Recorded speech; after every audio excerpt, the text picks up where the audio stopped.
mai sana'a gaskiya bai kamata a ce za ka je gidan ƙanwarka ka kwana ba. To hana ni.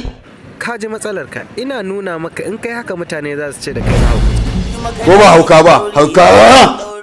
To Hajiya kin ji abin da mai sana'a ya ce, wai zai je gidan ƙanwar shi ya kwana. Kamar yaya? Gidan ta zan je in kwana.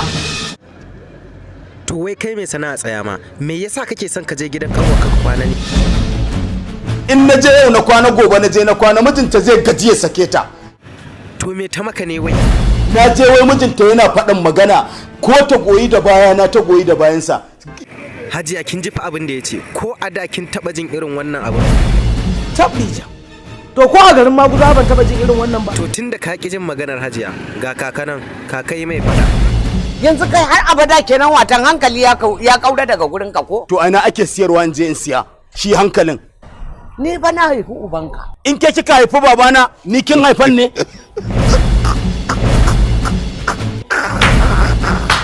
In kin haifan ga ya duniya yi mun gori. Inna lillahi wa inna ilaihi raji'un. Kada ku manta ku danna mana subscribe A Idris TV.